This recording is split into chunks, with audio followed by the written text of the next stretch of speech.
you wanna bet that I can get you back inside your head before the summer ends and spread a little love. Just for a little fun, I'll make you come back to me before the rise of every sun. Baby, it's meant to be, I know you got a man, but he don't understand. You're gonna be a heartbreaker, you're such a love taker. So just suck me in and you can toss me like a cigarette, 'cause I just wanna be a bad habit, yeah.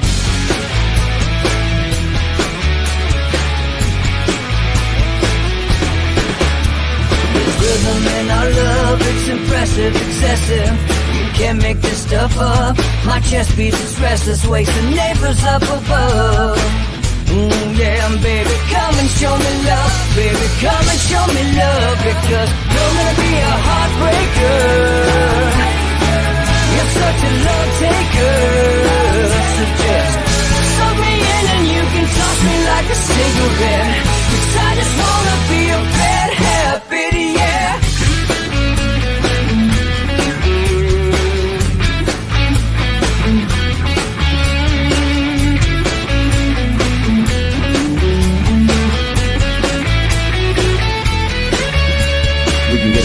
Take a one-way ride, steal us away to find a place we can hide. It wouldn't take much to disappear for a night, just to give in to the need and leave it all behind. 'Cause I know that you know that I know that you want me. You told me, now show me, come blow me away. 'Cause I know that you know that I know that you want me. You told me, now show me, come blow me away. You're gonna be a heartbreaker, you're such a love taker. So just suck me in and you can toss me like a cigarette, 'cause I just wanna be a bad habit, yeah. You're gonna be a heartbreaker, you're such a love taker. So just suck me in and you can toss me like a cigarette, 'cause I just wanna be a bad habit, yeah. Suck me in and you can toss me like a cigarette, 'cause I just wanna be a bad habit, yeah.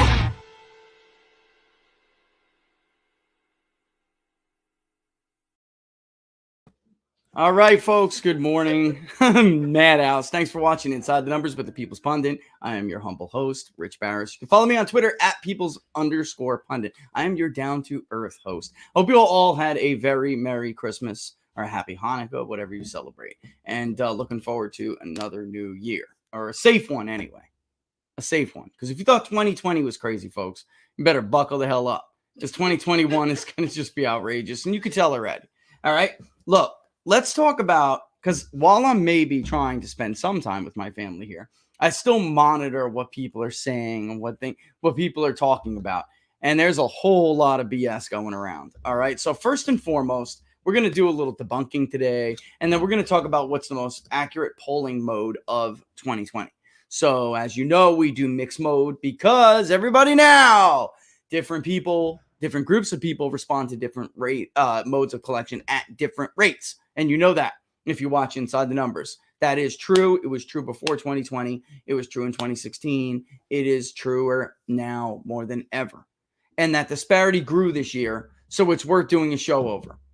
And then also, too, what impacts it as well, which everyone should keep in mind, is the mode and the sourcing. So if you had a very strict voter file, strict likely voter model, straight from the voter file, you would have excluded... You would have found new Biden voters, like, let's just say the Nate Cohens of the world, all right, with his Biden plus 11s all over the Midwest. You would have found them, but you would have missed the 10 million plus new Trump voters. All right, so, right, yeah, something like that. So you would have missed them. And because these were people who were very, very loosely connected to the political process. All right. Some of them first-time registrations. You could maybe have caught that with the likely voter model. But the truth be told, if you were to apply any of those machine learning models, they would have screened them out because many of them never voted before. And everybody was finding the new Biden voter because they were self-reporting. They were saying, I've never voted before. I didn't vote in 2016, whatever it may have been. But I'm going to vote now, and I'm going to vote for Joe Biden. And if you were using some of those modes, live caller or certain panels, if you were using them, then you got the Biden voter. For an online panel, you reached the Biden voter because so many people are staying home from COVID with the shutdown. The panels swelled with liberals this year. Panels were never this liberal. They got far more liberal, far younger, far more female, far more metro in general, which really threw off people who had it down, or at least were close. We're getting closer. It really threw them off, and you can see in how they did it. We had ways of telling, so we didn't get thrown off like everybody else. Not one of our polls was outside the sampling error. Of course, Nate Cohen at the New York Times can't say that. The Morning Consult can't say that. Reuters can't say that. Nobody can say that except for Trafalgar. There's this other one too I found, and they really are worth mentioning. Atlas something. I don't know them that well. I'm not very familiar with them, but in doing my little review of my own polling data and everybody else's, they did a pretty darn good job. At least they were close. And I'm sorry that I'm unfamiliar with their name, but the truth is, as I've said many, many times, there are too many damn polls and not enough pollsters. So excuse me if I don't pay much attention to you when you just pop on the scene out of nowhere. And maybe you've been on the scene and I'm just not familiar with your firm. Good for you. Sorry if I hurt your feelings. I'm trying to give you kudos here, but nobody knew who the hell you are. All right. That's number one. And then you had Trafalgar and you had Jim at Susquehanna. Everybody else was outside the sampling error. It also happens to be true that all of those polls that I just mentioned were more pro-Trump and more pro-Republican in general than the rest of the crowd. And this gets us into why, for the other reason, you would have just found all these Biden voters but missed all the new Trump voters, which Robert Cahaley alluded to in the days leading up to the election, that he had found this group of voters. All right. Like I said, more than 10 million. It's a lot of people. All right. And he did so because he obviously uses unconventional modes. Whereas, the Nate Cohens at the New York Times, they used traditional live caller. Many of them sourced a voter file, and that's all they got. All right. So they skew for the millionth time. Live caller skews liberal. My bad. I just whacked the microphone. Live caller skews liberal. It skews female once you get above men, millennial men. If you try to if you just let it do its course, run its course, and its raw collection, you'll see that it's actually pretty favorable to men. But once you get above 45, when you try to round out quotas, when you try to fill them in, all right, I spoke to enough of each subgroup, it will skew female. I don't care what their stupid papers say. They're talking about how it reaches more men than other modes, than landline, particularly. Live caller to cell phone reaches men more than landlines do, which will skew female as well. All right, but once you get above that age 45 group, it all skews female because females, women, are more willing to participate in surveys than men. They like to talk. All right, it's just true. It's just true. I used to think years ago that it was a matter of professional class versus, but it's not. Women are just more willing to participate. Men are less likely to want to share their opinion. It's that freaking simple. And I'm getting so sick of the same thing every year. How many times do I have to be right? You have to be wrong before you just admit it. And I was thinking back. I was wondering the same thing. I was thinking back. That's a good one. I was thinking back to when they were mocking us, trying to show how much the online panel with the other component, the text component, was skewing female. Right? And then we got into the back and forth. Right? And last laughs on, I get the last laugh. That's why you have quotas. The truth be told, you're not random anymore anyway. So which gets us to the next thing. You guys know, but the rest of the world does not. There is almost no such thing as a margin of error anymore. To use that term is incorrect. It is a sampling error. You're not truly random. Random digital dial to a regular old call list is over. It's over. You're pulling a targeted random sample from a voter file. End of story. You're deciding to pull a certain amount of cell phones versus landlines. End of story. It's not true randomization anymore. So those laws basically go out the window. And that's why you suck. And you can't poll anything anymore. So let's get to it. Live caller was absolutely worthless, a waste of money, and in fact was more harmful than good. So it is a last-ditch effort for us to go to live caller when we need to reach, very, very simply, millennial men. There are other groups too, but really, those are the pains in the butts. This year, we figured out, or we figured it out playing, experimenting. Mm-hmm. How to reach them through other modes, even online, mainly online, really. And we did for a lot less money. In fact, a quarter of the price. A quarter of the price. So I'm going to do something every pollster hates. A live caller interview is like $20 an interview. Do the math. We did it for $5. Just saying. Reach those people for $5. All right. Now we have to do mixed mode to reach different people. So that's why it still does tend to cost. If you were to come to Big Data Poll, live callers, it's ridiculous. If you were to come to Big Data Poll and you want a poll, and I tell you, if you want a true Big Data Poll, you need a mixed mode survey to reach everybody. And that is what raises the cost. That duration of survey, because the question size, how long the interview takes to conduct, and how many responses you want. That is what dictates the cost of a survey. It is pointless to use live caller anymore at Big Data Poll. If people want it, we'll do it just because they maybe makes them feel better. I will tell everybody from this point forward, you're gonna hurt your survey. There's nothing of value there anymore. There is no value. In fact, everything skewed liberal this year. Everything did. All right. And it's worse when you look at even subgroups. So every mode skewed liberal on an average of about 4 points. Okay. Now, and that's weighted, by the way, weighted. But if you look at some of these subgroups, you see why live caller could skew 11 points. Ridiculous. And I've seen some things in Morning Consult where they say, this is our internet panel. And then this is our live caller. We're doing some research on the difference in the answers. It is a little bit, you can see a little shy vote. No, you were just doing it wrong, guys. I strongly suspect your panel is just too liberal. I strongly suspect this year you got worse because you got hit with the COVID effect. The COVID effect in polling, what we're calling the COVID effect, thank you, is because there's too many damn people sitting on their arses doing nothing. And they have more time to sign up for a panel for incentives.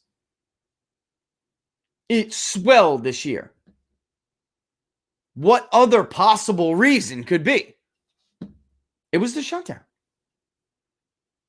Kids, a lot more kids, college age adults, staying home, doing classes from home, right? Remote learning. What else do they have to do with their time? Right? And they blew these panels up. Truth is, they were always too liberal. And it just got worse. I mean, some of the misses, in truth, if you look at just the average margin miss, Morning Consult was one of the worst. Quinnipiac, Morning Consult, they were among the worst. But I wouldn't say they were the worst polls because they didn't poll everywhere. So it's unfair to say that. If you have a pollster like the New York Times and CNN, right? It polled everywhere, Laura. They had an unlimited, obviously, almost unlimited budget for a pollster at any given election season. I mean, whatever that guy wanted, he got it, looks like.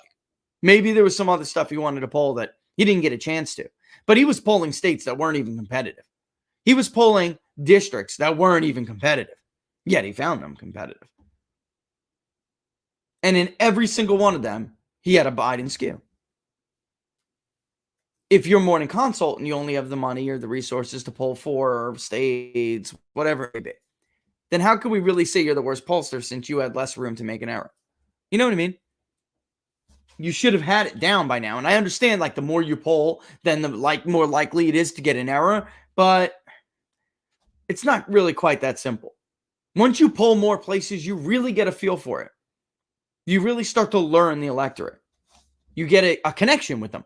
Mm-hmm. So really, the more you poll, the more you really should get it. The more you should see what's going on. But he didn't, because he stayed so much onto that live call. He just clung to that live caller interview with the Vulcan death grip. It's pointless. You wasted the New York Times' money. And you sucked. You wasted the paper's money.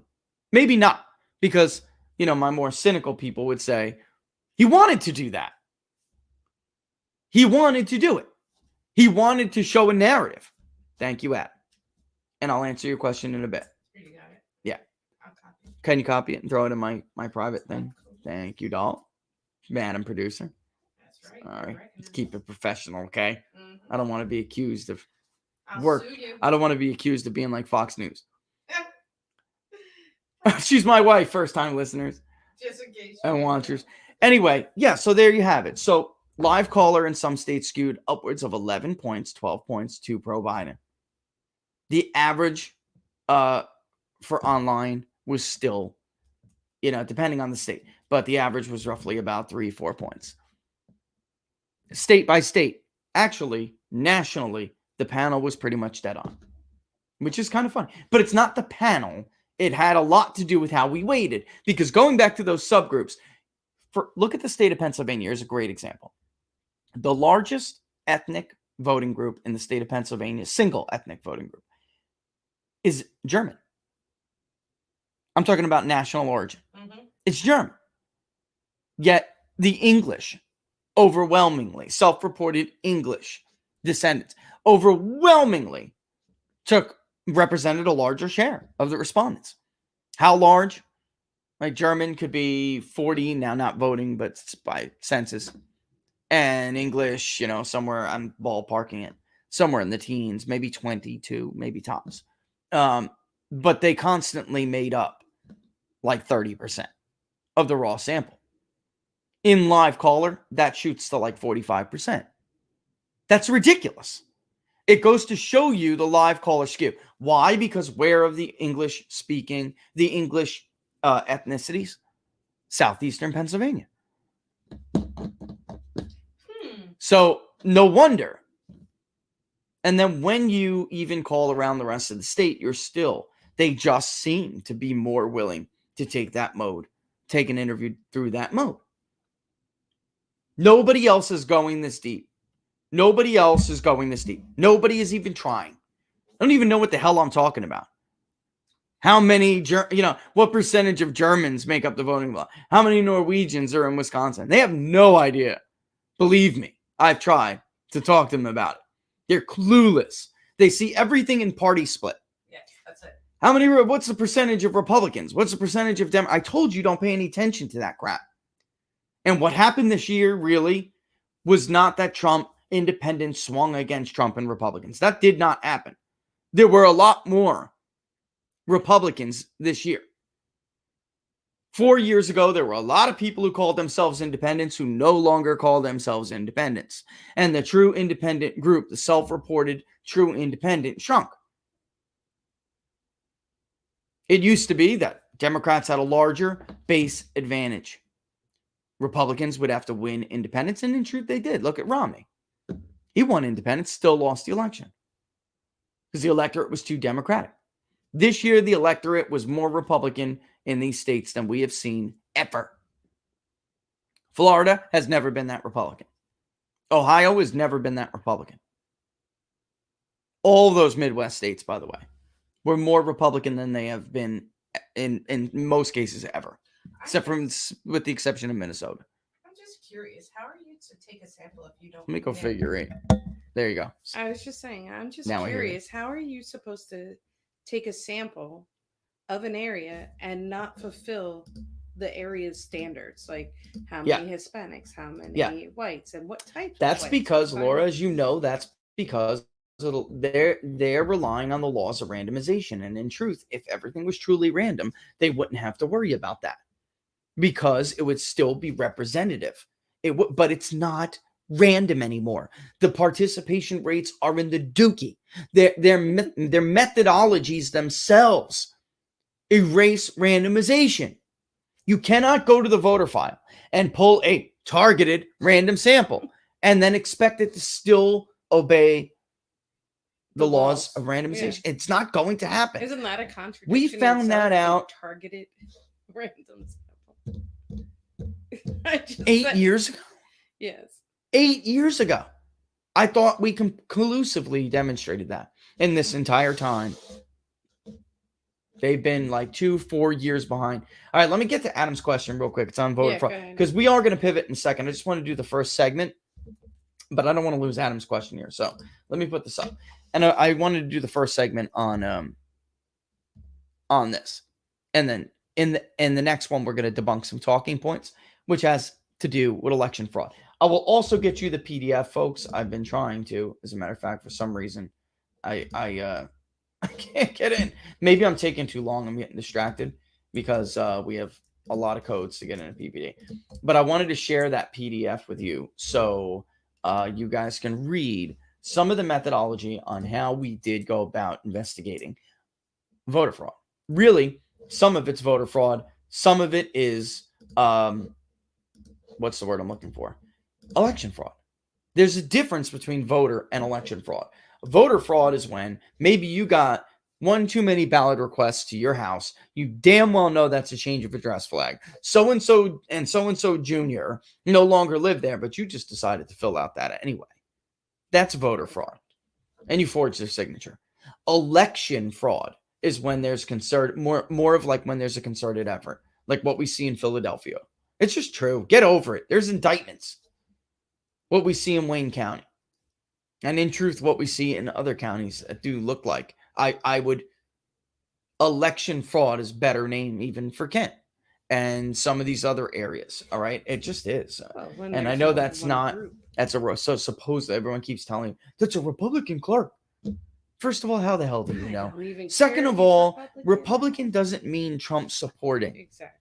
And if you don't know that 4 years later, I don't really know what to tell you. All right. Rich, is it possible to get absentee voter addresses used to check those addresses in Fulton County, Georgia? They are doing this in Arizona's Maricopa and finding people registered at government buildings. Yes, Adam. Yes. In Georgia, we see it too. We actually spoke to Matt. We were with Matt last week, or 2 days. Yeah, Matt Branion. 2 days before Christmas. 22nd. And he told us about that. We told him as well that in Nevada, we found several parking lot. They're like parking, long-term parking, short-term parking.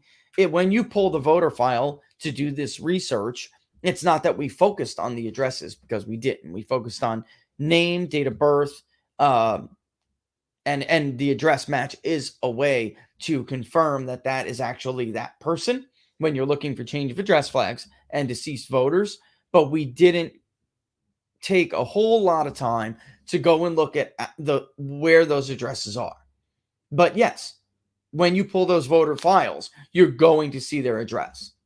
All right. And in truth, there are some records that don't have addresses. I know it's not a lot and they're few and far between, but there are records, guys, with no month, date of birth, no day, date of birth. They're just years, right?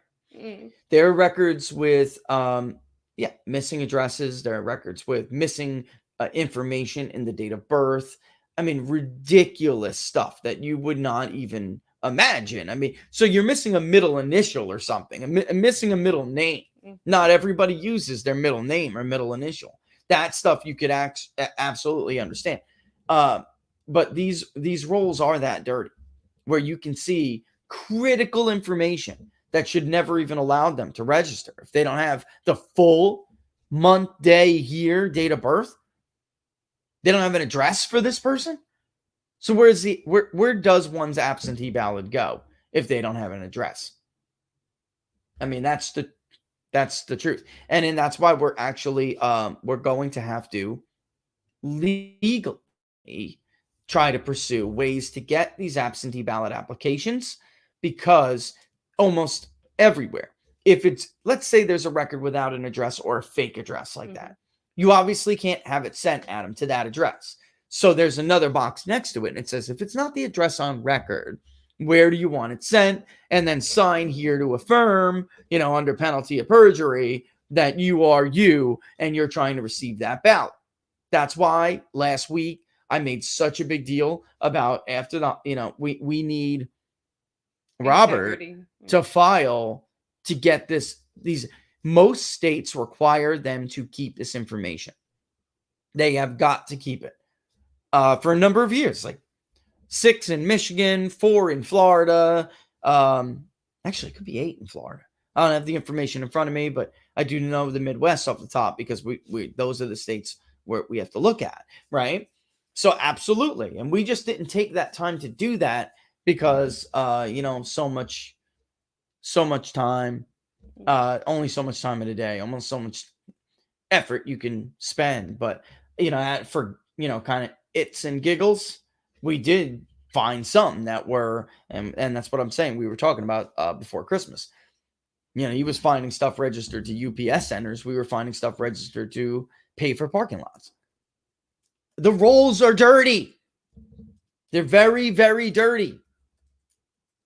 And this idea, I can't stand this. There's no widespread evidence. There's no widespread evidence of journalism in 2020. If this was if this was Donald Trump and he being the benefactor out of the things we see, if Donald Trump benefited from what we have found, and others have found, we are not the only ones, the Washington Post would have sent an entire team to investigate the stuff. The New York Times would have had a task force on this to investigate this stuff. I bring you back to the year 2000, post the 2000 election, Bush v. Gore. We're talking about one state. There were a few counties that had disparities, but really, right? Miami-Dade was really the headline. Hanging Chads and Palm too were you're right. Miami-Dade, though, generally. The head of the Washington Post at the time lost their job for spending the amount of money that they spent doing a recount that uncovered that George W. Bush won that election anyway. They lost their job. All right? Do you think for a second, if this was Joe Biden in Donald Trump's position, they wouldn't have teams of people in all of these different states? In 2000, we were talking about essentially one state, one county, 500 and something votes. Here we are talking about undeniable, widespread irregularities in not just, and this is another misnomer, not just the states that matter. We have found it in states that are irrelevant. But that actually should be expected when you're looking at what Barnes and I are always talking about. By the way, don't miss What Are the Odds on Monday. Barnes, I was traveling last week and then had Christmas. Barnes was traveling this week, or had Christmas and then was traveling this week. Mm-hmm. So do not miss it on Monday. We got a lot we want to talk about. It's going to be it's like 2 shows packed into one show. But the fact of the matter is, this is what we were talking about. They outsourced it to some degree. And the fact it made it just very easy to cheat, pumped it all up with hatred. So if you're, somebody who's running around collecting stuff from the drop boxes, if you're, somebody who's opening the envelopes, if you're somebody who's receiving absentee ballot requests, you all want to make sure that Hitler does not win this election. So you all do. It doesn't matter what state you live in. It's going to be worse in the states that matter, which is where we move from just instances of voter fraud to instances of election fraud. Blatant election fraud. And now that the Navarro report is out, which is why I wanted to send that PDF out, but I guess I'm going to have to do that after. You can see how many records we were talking about in our subsample in these states. Thousands in a subsample suggests significant fraud. Significant. We did not go we didn't pull every single record in every single state. Called them on the phone. Did you request an absentee ballot? We didn't do that. We took the low-hanging fruit. We pulled those records randomly from the low-hanging fruit, change of address and deceased, and we looked from there. It obviously suggests that there is a lot of damn fraud. Is it enough to sway the election? I don't know that I can well, truth be told, I don't know that not change of address flags and not one or the other, all of them combined. Plus, there's no margin of error. Yes, just, normal errors. In Georgia, it's beyond the margin of victory, and it absolutely is. Michigan is the hardest case to make for that. Wisconsin, I would say it probably is. In Pennsylvania, it's damn close. In Michigan, it would. We were talking about this the other day. Michigan is the one state where I would say it's possible Biden would still hold on because he did win it by 2.5 points. Now, I could be totally wrong. And a bunch of those signatures, even from legitimate records, aren't going to match. I could be totally wrong because it is true. Other people who have been doing this that focused more on trying to call people and say, did you request an absentee ballot? Actually contact the voters specifically that are legitimate voters who said, no, I did not. So I could be wrong, and there could be a lot more mismatched signatures than I think. But I do think it's a ton of it. It is significant, but that I think Biden could probably still hold on. I don't know that for sure. That's my own best guess. But in the state of Michigan, when you're just looking, I mean, we'd have to really pull every single damn record. We would have to see everything. I mean, it is that it wouldn't be that close, I mean, and that of course is all if the pattern were to hold, which it would, because that's why you pull subsamples to determine whether or not there's significant fraud. And I just will say, Bill Barr, you're a useless piece of crap. And it's not even a matter of politics. Graham. What the hell is it that you do in this country? Because I know for a fact that they did get evidence of widespread fraud, including some of our own. And then to come out and say that there is no evidence of widespread fraud, the FBI did not find, they're just lying to you. But doesn't that the way they lied to you about everything else? The way they lied to you about the foundation, and the way fact they allowed. They're not worried though of the consequences of no, they don't give a damn. Lies. They don't give a damn. They're causing more than they can chew. I guess I want to say, like they're biting off more than they can chew because they're creating the monsters and then scream, "Woe is me! I'm sorry, I didn't do it." That is the accent. That's my New York accent that I still can't get rid of. I mean, I'm trying. All right. And bless you too, Karen. And then just for Adam again, you're welcome. And I will say this, of course, they're going to try to shoot it down. And then this idiot, as they try to shoot down Brainerd's accusations about address flags, okay, and UPS buildings and everything, this moron, Gabe Sterling, okay, his own address was used with an incorrect absentee ballot. So epic. This is the kind of fool this guy is. Fool. I mean, folks, these are not honest people. Listen, I just want to say when they're we not went to that people. summit, I observe people and I watch people. And I have to say I'm a pretty good judge of character. And does Matt strike you as a guy? Is the most come on polite. I would have to say he's really. Would he strike you as a guy? The word nice, you would probably have Matt's face next to it.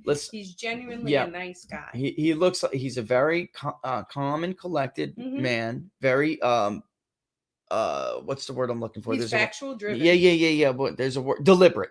Yes. He's a deliberate man, you can tell.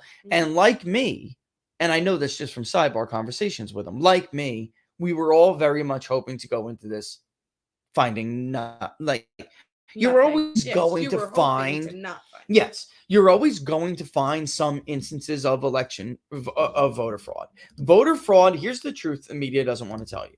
Voter fraud happens in every single damn election.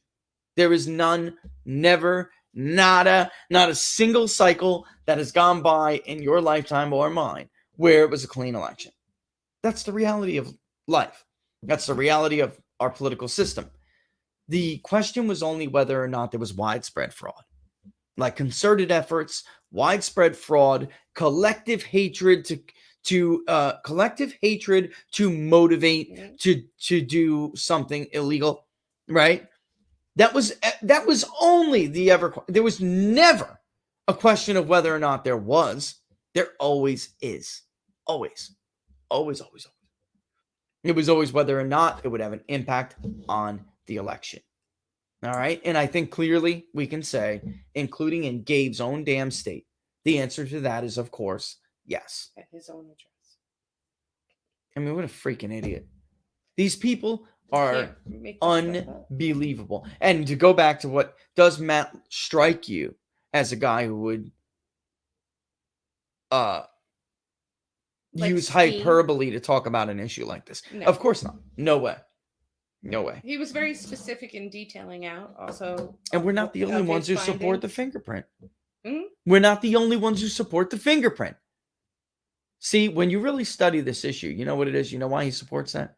When you really study this issue, it really becomes clear to you how insecure this is. It's really a joke. It is not secure. It has no integrity. It is a joke. The so-called most advanced, developed, most powerful, self-governing society on the planet has one of the least secure election systems in the world. And we have the nerve, we have the audacity to go after Belarus and others. I mean, you got to be kidding me. Putin, Maduro, and maybe they did do something. I'm not saying they did. Although I do strongly suspect Putin did not do anything during his elections. He's extremely popular. Extremely popular. The man is almost uniformly approved of in the countryside of Russia. There is obviously some dissent in Moscow and some dissent in big cities. How do I know this? Because we know we've actually done we've done research on this. There's some dissent. We've done research in Russia. There's some dissent in cities, but in the rural countries, anywhere, anything not named. And even in the cities. He doesn't need to cheat, is my point. Now, maybe Secretary Pompeo and Hillary Clinton and John Kerry, who all agree on this, don't want to hear that. But it's true. He has no motivation to cheat. None whatsoever. His victories were never in doubt. Now, maybe you don't like him. Maybe you've been running around with Russian hysteria for the last 4 years because you were lied to and you soaked it up like a fool. You drank the Kool-Aid. But Vladimir Putin does not need to cheat. Maduro, that's a different story. Of course, it would never shock me, But fact of the matter is, these very same things that we use to cast aspersions on people, and throw tax at their regime credibility, are the very things you saw in this election. Insecure mail-in ballot abuse, stopping the counting of votes inexplicably, the kicking out of observers, the counting in the dead of the night without anybody watching. This is all what we accuse these regimes of. All of this stuff is what we accuse them of doing. I mean, it's amazing, which is why the finger. I'm telling you, the finger is the way to go. Might sound archaic, but we can mix it with technology. Who the hell is going to hack a finger identification? If Apple can do it, guys, on the new MacBook Pro, then the United States and its individual states collectively can do it. I want to stain that whole finger purple. Right. For 2 days. Yeah, but you could even just use like the iMac thing. I know. I mean, right? I mean, you could use same technology the iMac has. No one's going to be able to. I mean, really, I don't want to say it. But I don't want to even say it. I'm just saying there are ways to make this secure. Look at how proxy voting is done on for corporate votes online. I mean, guys, the software we use for corporate proxy votes and union votes, like members, is more secure than this. It's a joke, which is really kind of striking to me that we'd have a lot of work to do to convince people that any voting conducted through some kind of an online system would be secure, because we've been polling this and it's like nowhere do people find the internet trustworthy. They just don't. I mean, it's like 7% in Georgia or something like that. It's ridiculous. Anyway, I mean, Nathan, that's a good point. It would have to be a high point match, which would then, of course, like get into Democrats would say, well, anything, higher than a 6 or a 6 and above point match is voter suppression. They would do it. You can hear it. Because I don't know. Convict people to the death penalty. Because for some reason they'll tell us that minorities can't roll their finger the same way white people can. I don't know. They will figure it out because they come from. Look, it's a very racist concept that not every race can seem to do the same thing equally, right? So they may. I wouldn't be shocked in the least to hear a white liberal say that anything above 6 point. Is voter suppression. But the fact of the matter is, it can be done. Yeah, retinal scans. Obviously, my friend served in Afghanistan. Obviously, he served in Afghanistan. I'm telling you, the stuff that is being used in developed countries around the world is far more sophisticated. Even if that isn't archaic, like Laura's talking about with the purple finger. Even if it's archaic, it's still more sophisticated insofar as it protects the integrity of the election. There needs to be a 3-point, like fingerprint scan, stain, Laura wants it all. I want it all. ID, signature match, and then maybe we can talk about integrity. Yeah. Just look, and I just want to respond to Robert because he's not here to defend himself. All right, Robert is not going to jump on the machine bandwagon. He's not going to do it. The fact of the matter is, I mean, I know a lot of people are mad at him for that, but the fact of the matter is there really never needed to be talk about that. It wasn't necessary. That isn't what was done here. All right. And we've gone over it a million times. When we come back, we will go over it again and we will talk about some of the talking points that I've been hearing, because in response to all these anomalies that everyone keeps talking about, voting irregularities, and then first-time election history anomalies. All right? In response, I have heard some of the dumbest, most intellectually feeble, simpleton-like arguments I have ever heard in my career. And we're going to address them when we get back. All right. Don't forget to subscribe on YouTube. Hit the notification button. That will let you know when we're going to go live. Don't forget to like the page People's Pundit Daily on Facebook, and that will automatically let you know through Facebook Live when we are going to be live. All right? Did I miss anything? Bowen Band theme song is going to be out soon. All right? So I told him that I will announce that puppy. All right? So when it does, I will let you guys know, because a lot of you guys, we get a lot of requests for the theme song. And I kind of pushed them. I was like, look, guys, you better hurry up here. You want to make a splash? You better do it while the iron's hot. So we like to help out where we can. Amen. True story. We're not the big media pundit. We're not the big entertainment pundit. Hell, we're not even the big soap pundit. I'm a Dr. Squatch fan all day. Boom. All right. We're all for bottom up. Bottom up. All right. So we'll be back in. Let's do the 2-minute now. All right. Cool. Beans. Let's do the 2-minute. Enjoy the theme song. And we'll be back after this quick timeout.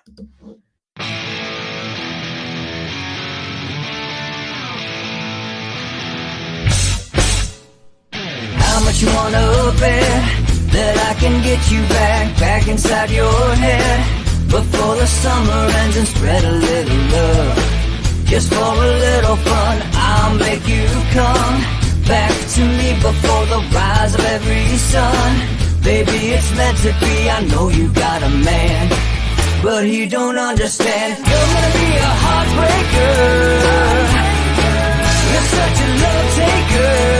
So just suck me in and you can toss me like a cigarette, 'cause I just wanna be a bad habit, yeah.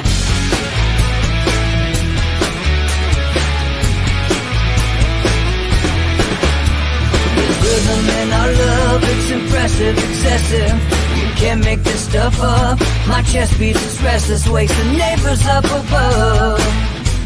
Yeah, baby, come and show me love. Baby, come and show me love, because you're gonna be a heartbreaker. You're such a love taker. So just suck me in and you can toss me like a cigarette, 'cause I just wanna be a bad habit, yeah.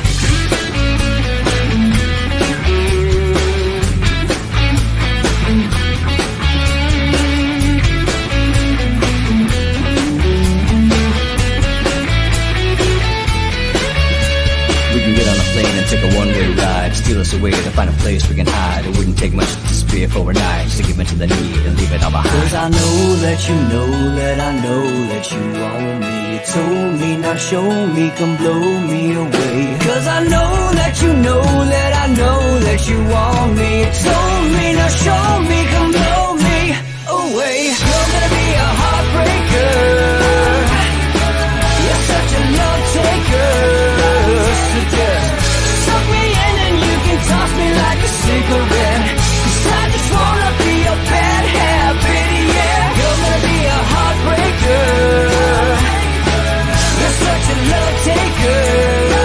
So just suck me in and you can toss me like a cigarette, 'cause I just wanna be a bad habit, yeah. Suck me in and you can toss me like a cigarette, 'cause I just wanna be a bad habit, yeah.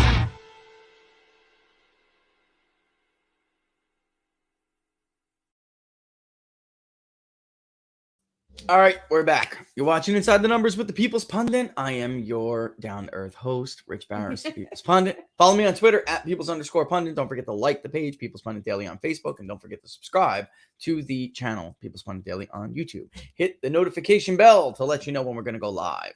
Also, a very big thank you to all of our subscribers. The economic calendar will continue again soon. It is always light during the holidays. That sucks. I get bored, but it is the way it is. Just to let you know that. All right. And then also too, we'll have an update in Georgia soon. We will also have an update with what's going on behind the scenes with COVID, what happened there with the COVID relief bill.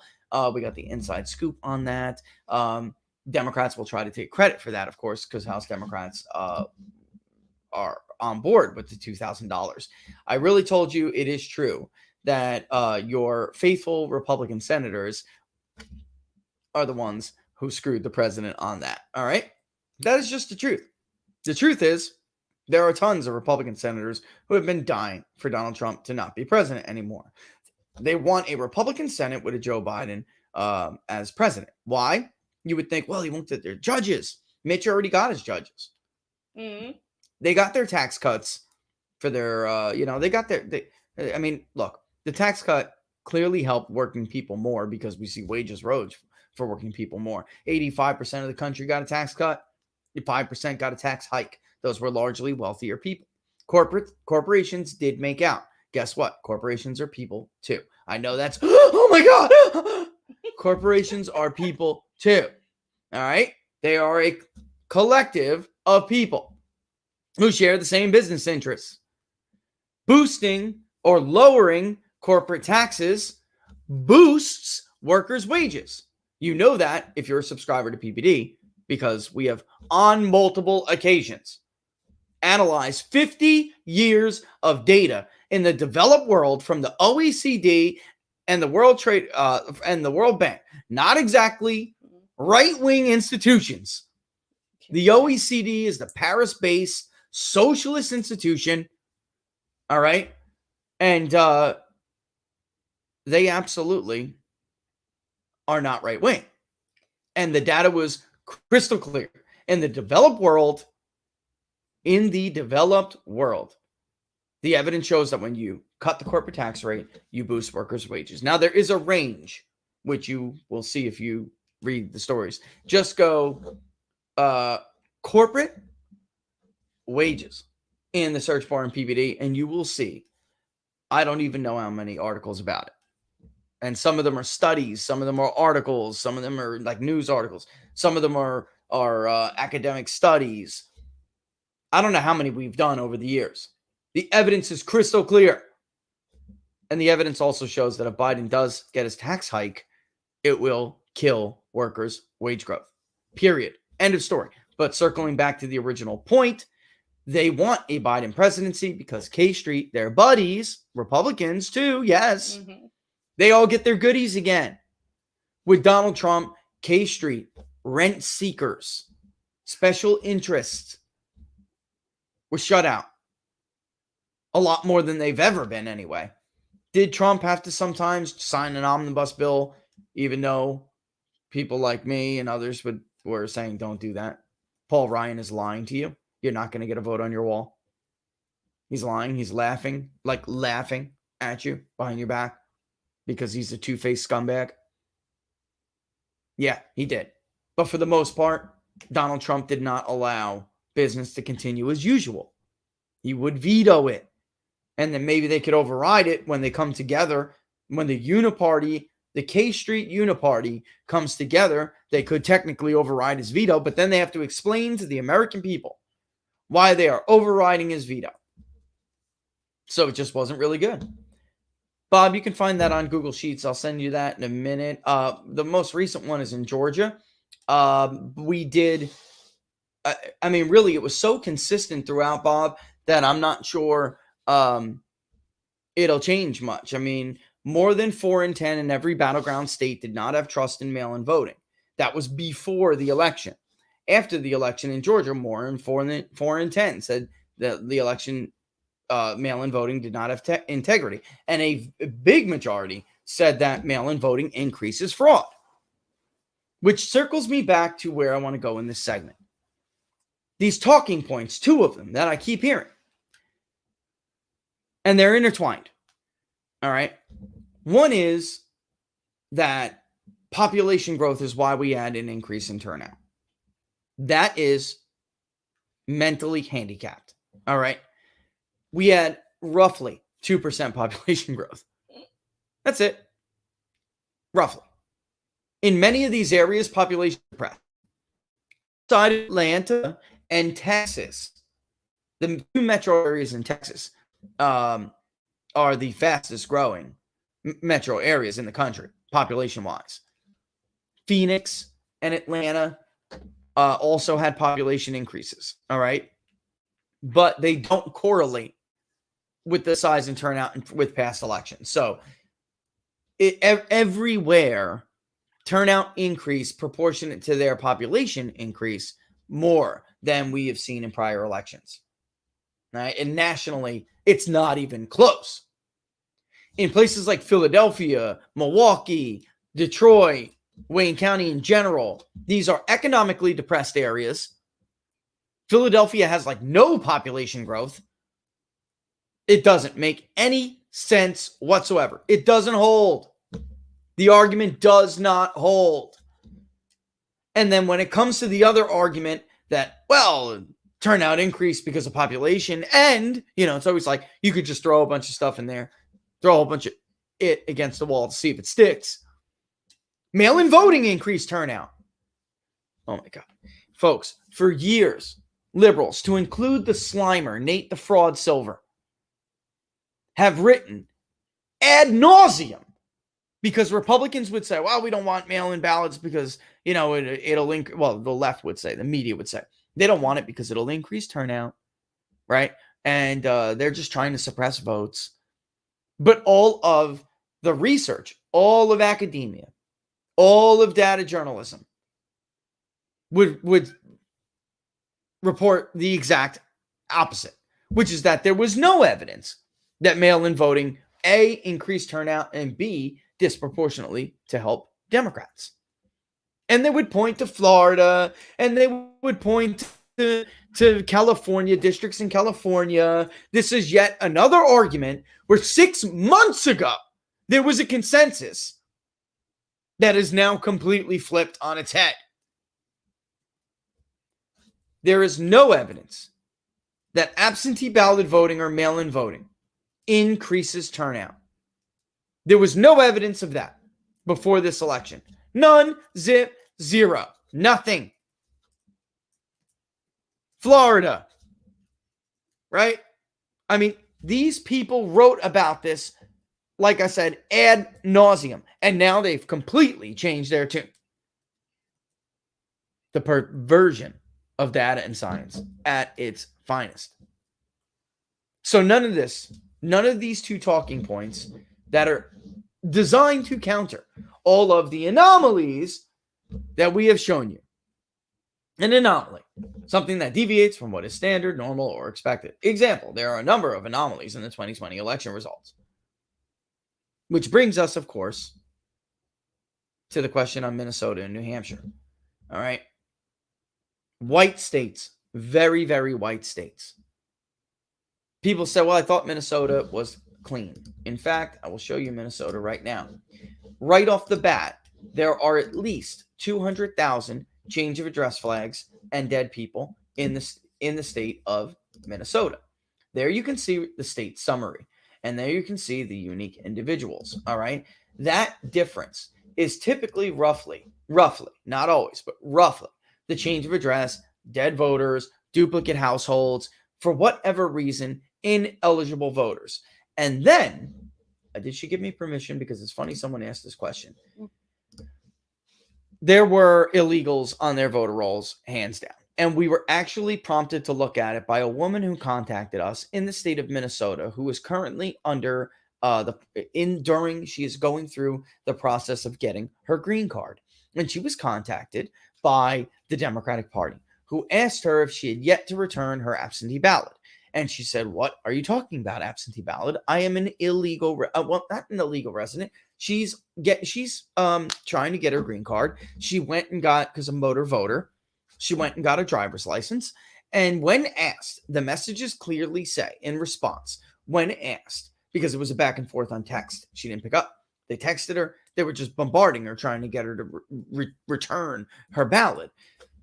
They said first, clearly, that we are going off of a voter file. They called her by her name. And then when presented with the information that she is not eligible to vote, how could she possibly be on the voter rolls?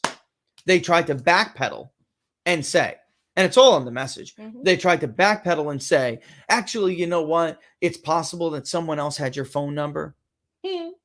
She's had her phone number since she's been here. It was a BS excuse used last minute. Yeah, it's the backstroke. It's the backstroke. It was backstroking. Oh my God, we're busted. Motor voter leads to illegal aliens and otherwise ineligible residents from being placed on the voter rolls. It is too damn easy.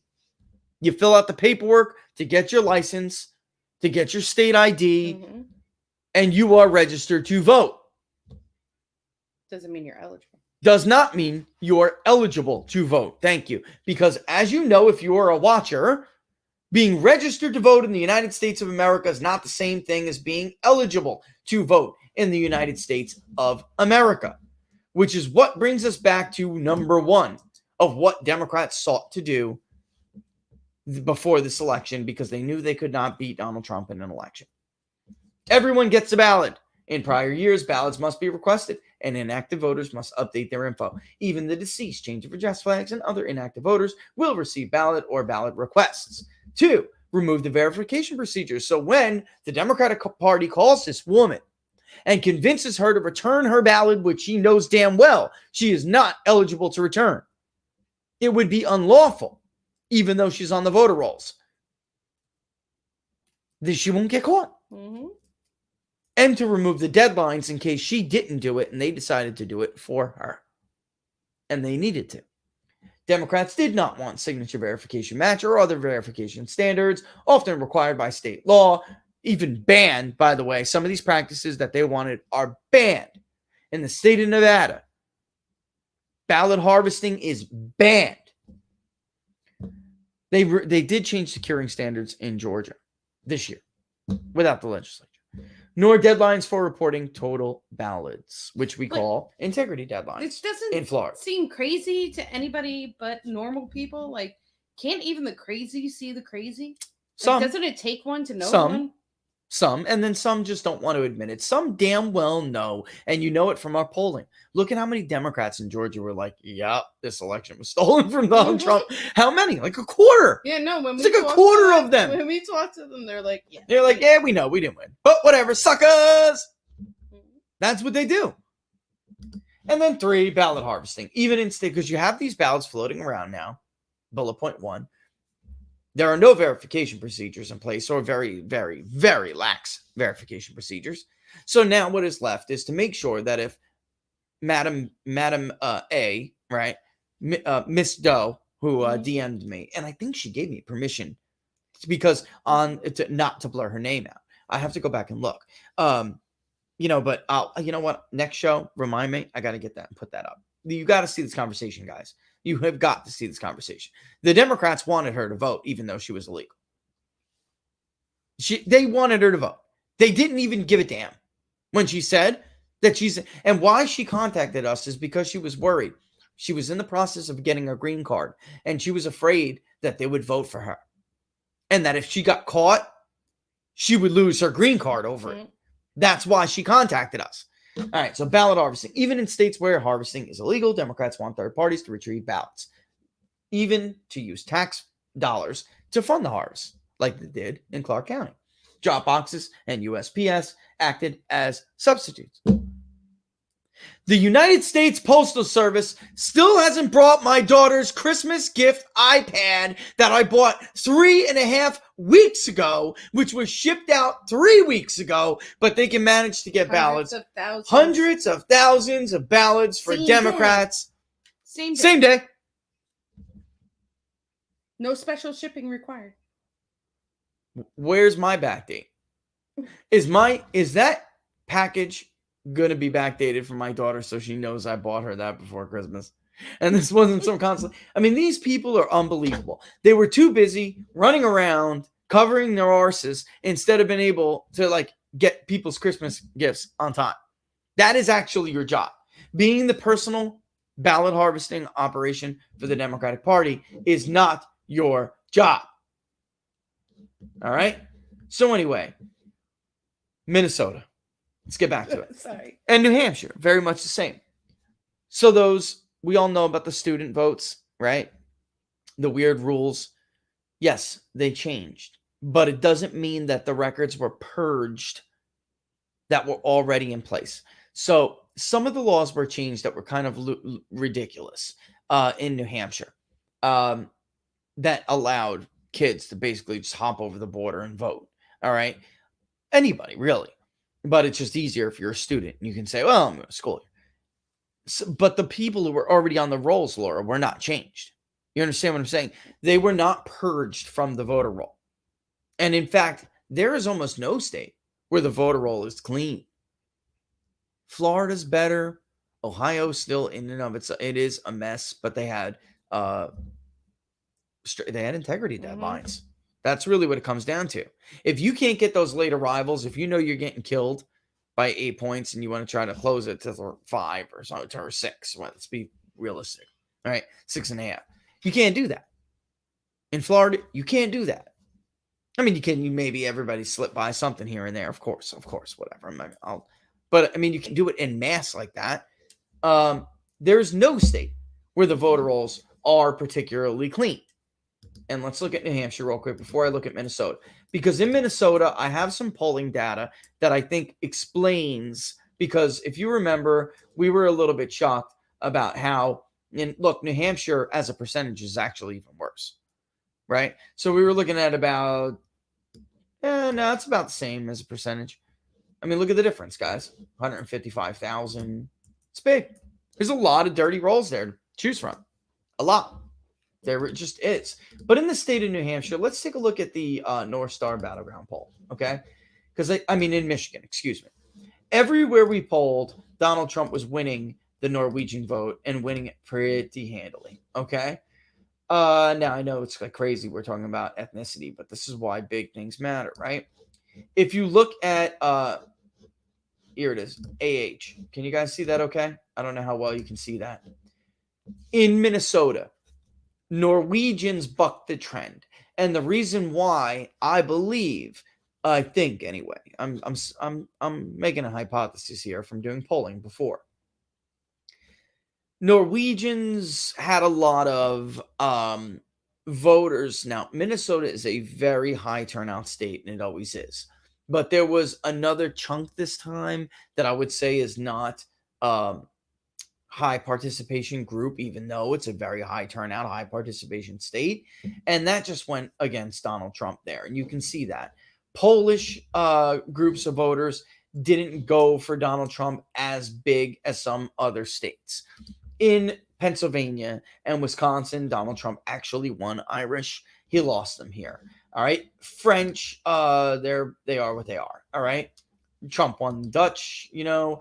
Look at German too. Trump won Germans overwhelmingly in Pennsylvania. He won them overwhelmingly in other areas. There were just some areas where Scott Irish too. There are just some areas where Donald Trump just couldn't pull it out. Swedes, that's not big enough. And I think that some of the polling data that we found really did show that. So some of the Iron Range went, but St. Louis, for instance, did not. Now, do I think it was tighter than it was because of what we saw happen here? Yes, I do. But I do think also, too, we overestimated Joe Biden a little bit in Minnesota. Still within the sampling error, but it was a clear win. And I don't think it was enough to flip the state of Minnesota. Like, I think Donald Trump lost the state of Minnesota. Yes. You know, he just lost. But I think, of course, I think it's probably closer. You know, yeah. I get that. I'll concede that. Just because, and the reason why we're like basically conceding that right off the bat, guys, is because it doesn't matter if it's Illinois, Delaware, Florida. Well, that's not true. Florida's pretty good. But Illinois, Delaware, any really, or the key central battleground states, there's anomalies everywhere. There's irregularities almost everywhere. So it probably was a little tighter. I'm just saying that Donald Trump did not perform with certain groups in Minnesota that he should have. And then clearly in New Hampshire, I just don't think he got the working vote that he needed to get. He just didn't. And look, he won 65 plus age group, and this is our polling, but our polling pretty much came to fruition. He won 65 age group plus in Minnesota, but he lost damn near every other age group. That's the age detail. Do we have I think I probably put it in different order. I think we have the consolidated age. I could look in market site and find it. But generally, I do not think he was stronger with workers 30 to 44 in a lot of other states. In Ohio, he crushed it with 30 to 44 workers. He crushed it in Pennsylvania, actually, with 30 to 44 workers. He just did not do well enough among the groups that he did better with in the other states. Just that's just what happened. So I think that our polling was a little bit too pro Biden, but generally right on the money. All right. So there you have it. What other questions am I missing here, Laura? I know there were some other ones. Give me some that are okay. Which one did you? Oh, the 200,000 ballots, I believe, yes. In Pennsylvania that they're referring to, unless I'm wrong, are ballots that were like late arrivals that should not have been counted. They're going on with this. I told it really was never going to be a chance for them to get a federal judge or any judge to throw those ballots out. They just, first of all, everybody hates them. They're not going to go on a limb to do that. That's number one. And number two, judges are cowards. They're cowards in general. And they're certainly not going to be brave for a man or a cause that they don't like. So it was always a matter of trying to get the legislature to say, hey, they took your damn power away. This was your right to decide what ballots will be counted when and by what time. Understand, folks, Democrats wanted early voting in general and absentee voting in Pennsylvania for years. They couldn't get it because the legislature would not do it because the people really didn't want it. It was a same-day voting state, overwhelmingly. It never took hold. And yet, using COVID as a pretext, as a predicate, they changed election laws, circumventing the legislatures, and it weakened election integrity. End of story. I mean, that is the long and short of it, my friends. The long and short of it. All right, let's go through before we get to this 20-minute here. I'm looking at one thing. You know, we didn't poll Texas. There was the German vote in Texas. We didn't poll Texas because we didn't view it to be competitive. I mean, competitive, yeah, but not really a battleground. And Texas election law is actually pretty strict. Yes. It is actually pretty strict. And even though I don't like to get into the machine element of this because I don't think it is necessary, it is worth noting that Dominion failed their audit. And 4 experts, 2 election law experts, and 2 data processing experts, data communication experts, said that the system itself was just not secure.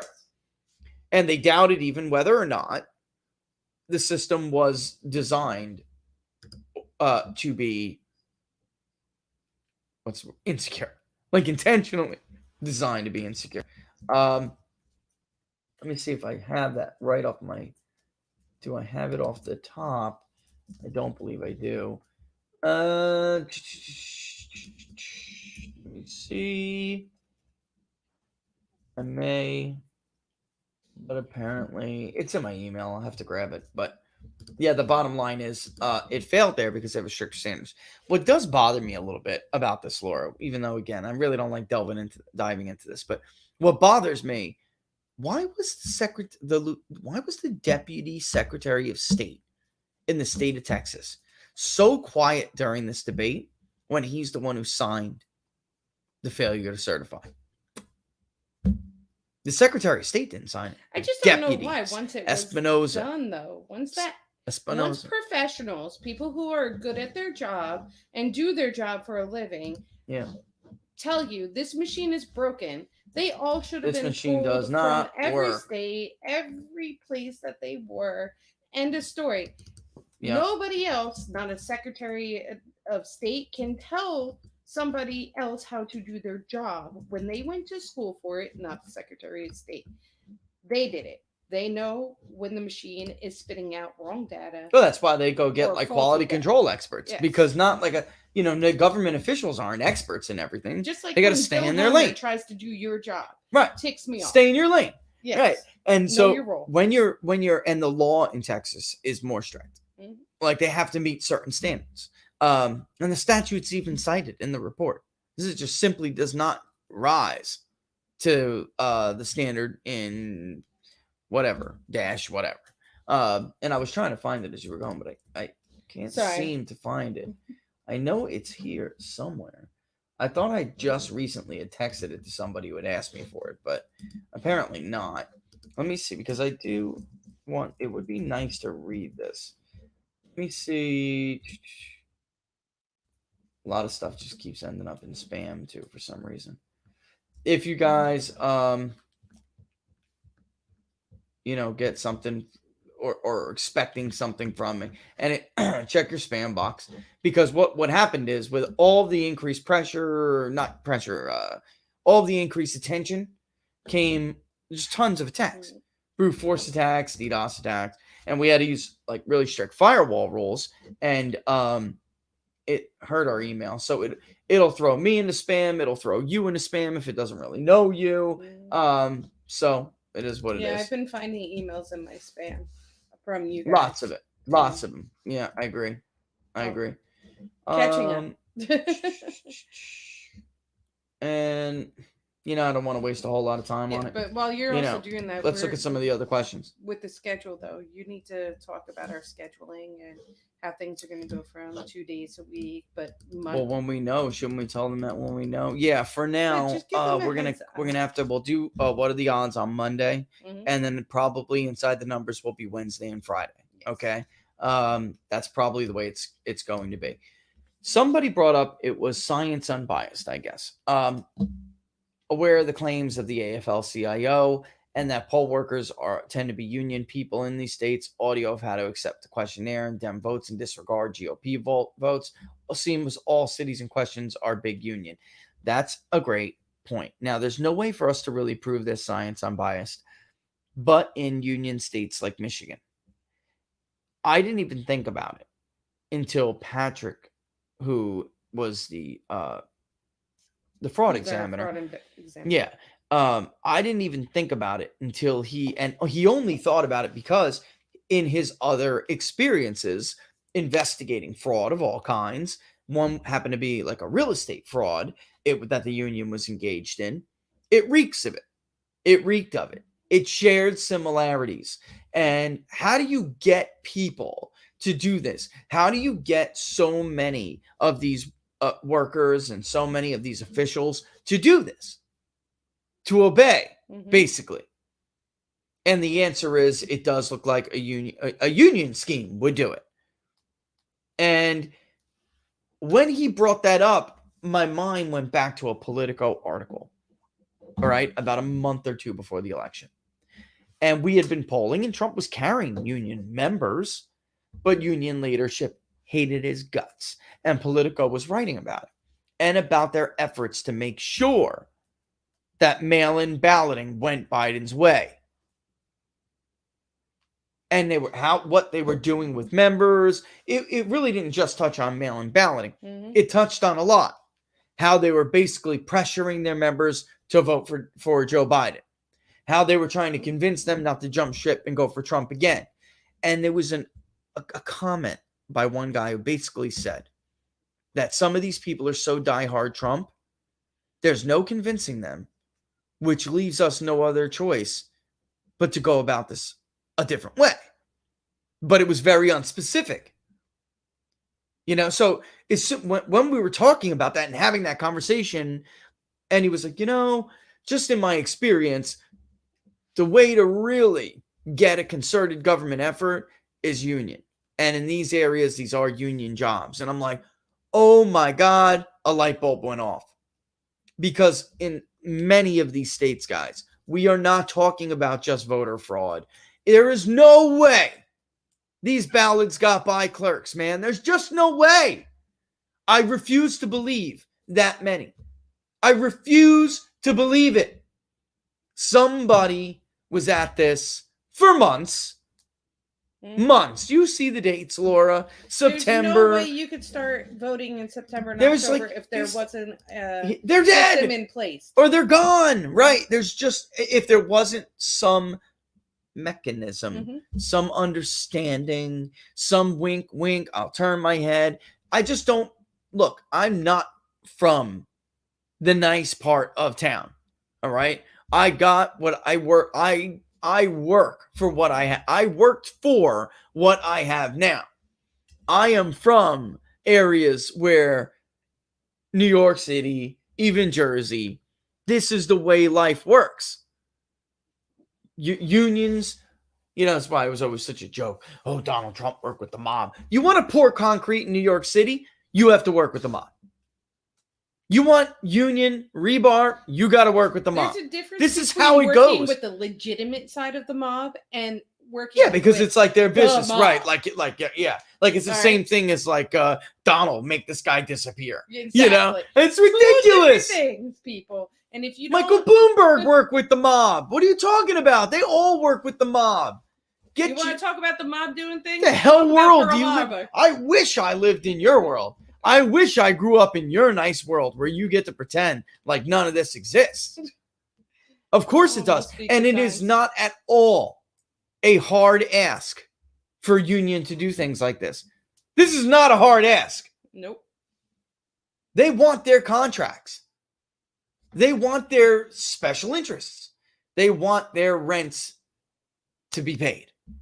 You understand what I'm saying? This is nothing for them. And if you don't think so, if you think that's like a far-fetched thing, then you just don't live in that world. I don't know what to tell you, or you never have. Because we don't live in it anymore either. But, once upon a time, my wife was a Bronx girl, crying out loud. This is crazy. Not the place you want to take your kids. This is a great question, and I want to answer this because this leads to another conversation we're going to have. And by the way, and for the other gentleman's question, we do have an update in Georgia coming. If you want another one in Georgia before the election we have very little time to do it. If you want to do it, the Venmo and PayPal.me things are there. And if we reach it, I'll do it again. But we'll have an update in Georgia. I do think there's room for one more because I think Warnock's hurt by this story. I'm not sure. I don't know yet if it's enough to overcome the ridiculous numbers of absentee ballot votes that we're seeing. Or not even votes. They're requests. And they're going out in many cases automatically. And not in many cases. They're going out. The same thing is happening, only it's happening again, because once you let them get away with it, then it always gets worse. It always regresses. Look what they did with the school system. It never gets better. You give an inch, they take a foot. Yeah, the whole damn closet. You give them one hanger, they take the whole closet. All right, and that's just the case. But it does look like Warnock is hurt by this.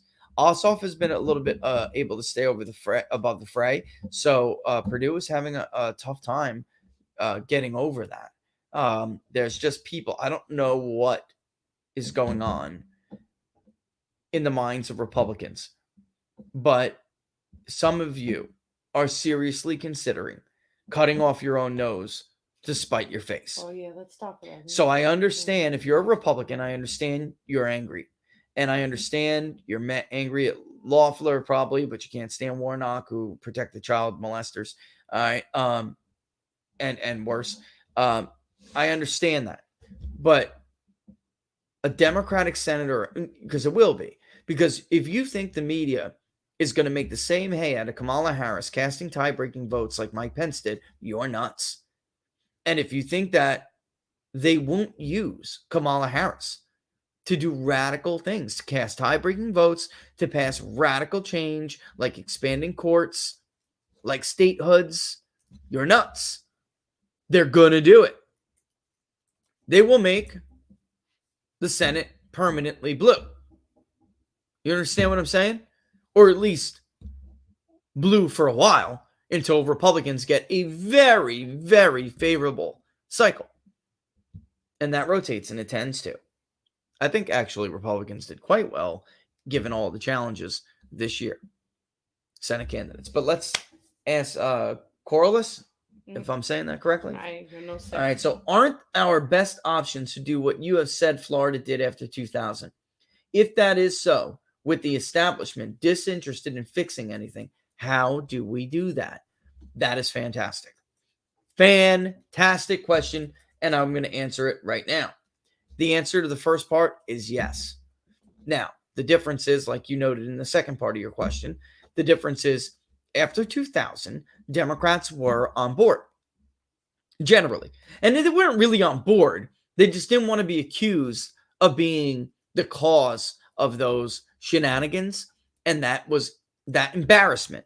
Frankly, it was an embarrassment. So state-level Democrats who had lost control of the state recently and knew it was going to be a very difficult job, very tough, a very heavy lift to win statewide office again, or to take back the state house or the state senate, that they do what they do well, which is pretend to be Republican light. So they don't show themselves to be what they are. They pretend to share your values. They pretend to not be crazy and radical. And they were on board for pure political reasons. Purely political. And then people like Brenda Snipes and Linda, they just didn't enforce these laws. And it took somebody like Ron DeSantis to get rid of them. Because, truth be told, we never really had a problem with Broward. What we had a problem with was the governor willing to do something about Broward. We had that problem with Charlie Crist. We had that problem with Jeb Bush. We had that problem even with Rick Scott until they almost took a Senate seat from him. With Ron DeSantis, who, in my opinion, and I'm just going to say this, and I don't care if it sounds partisan or not, is probably the greatest governor in the country right now. Aside from Kristi Noem, but she's governing a very easy to govern red state. And I don't mean easy. I mean, political factions are not what they are in Florida, like they are in Florida, in South Dakota. Let's just be real. Kristi Noem does not have to deal with the same dissent, the same conflicting interests, wide-ranging interests that Governor Ron DeSantis has to deal with. Yet he is doing it masterfully, and his approval rating is through the roof. Still, even after all the COVID attacks, Floridians love Ron DeSantis. And most importantly, he has not forgotten who put him there. And he is showing you that proof positive that you can govern for your base and still be popular. Mm-hmm. All right. Anyway, so I digress. What do we do? Because we don't have the environment that we had in 2000 where Democrats were willing to go along with this. And even Republicans right now are too cowardly or too stupid to understand what they're up against right now. The answer is very simple. You defeat them. You have to make them afraid of you again. Let me put this real blunt.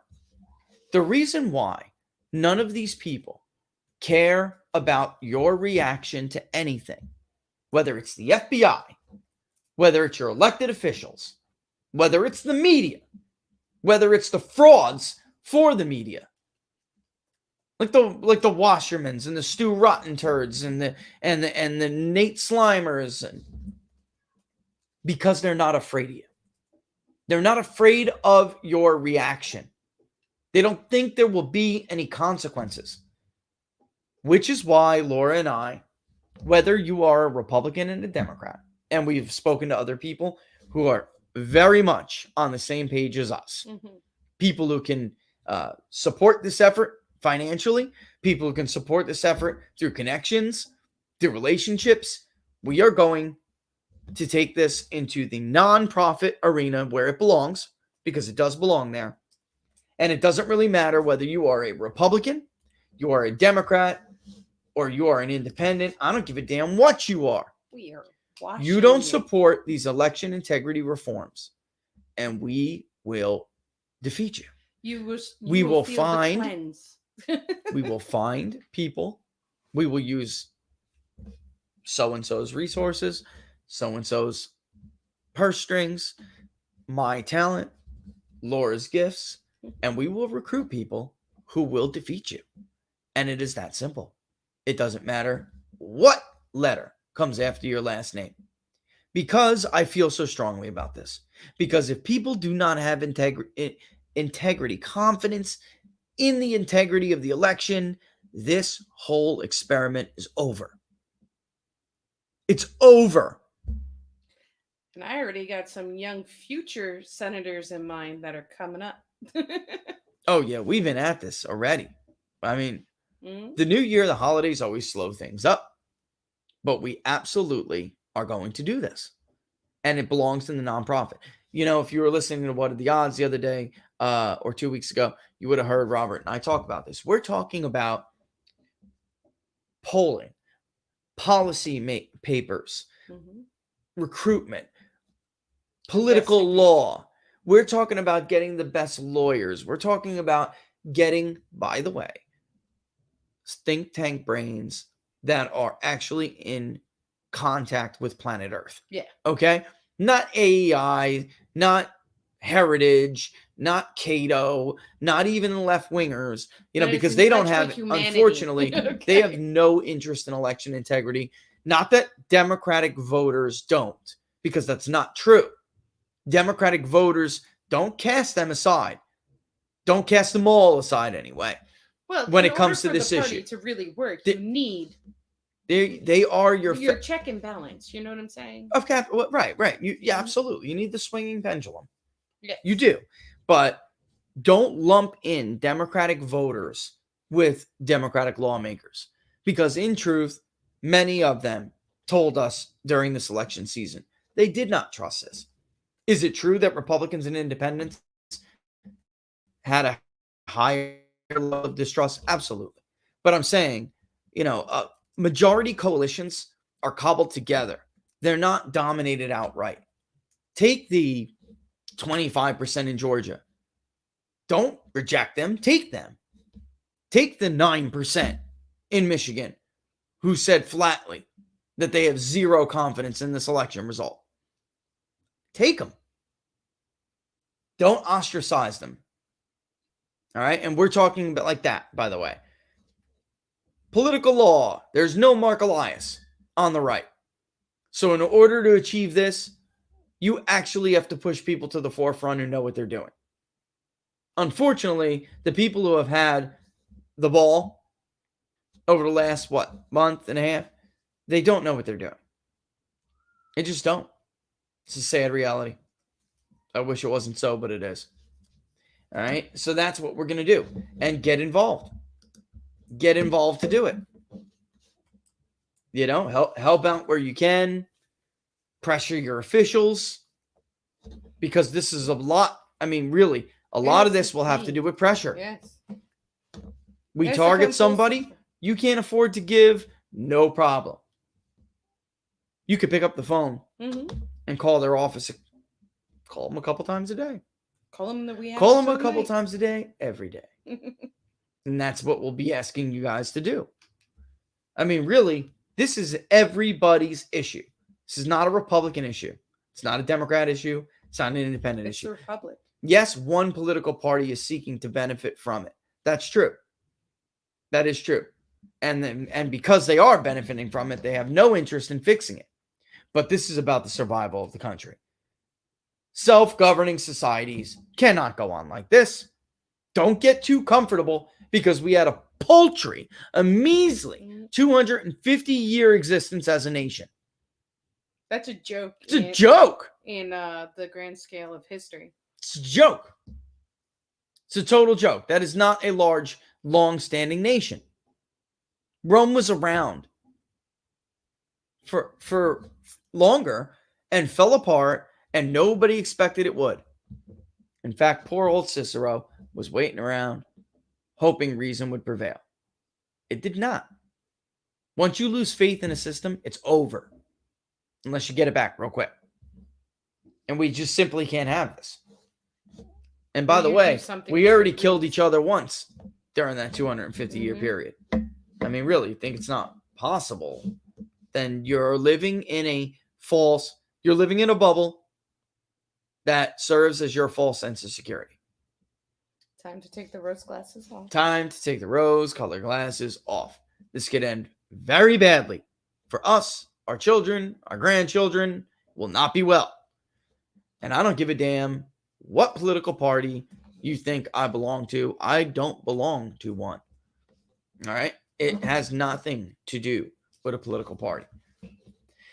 Well, Ricardo, they can help actually carry out certain litigation in courts, but they can also help when it comes to writing laws. So what we are talking about is a much broader effort. So we're talking about having the right people to tell us how to construct laws that hopefully are codified.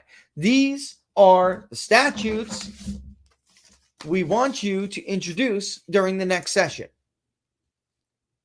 Here is what they look like. You may rewrite it how you will, but it better resemble this and keep the fundamental elements here, and here. Here are the policy papers on why you need to support this. Here is the polling data on how many people approve or support it and want you to do it. And then, of course, if you do not, we will target you. We will make your life miserable.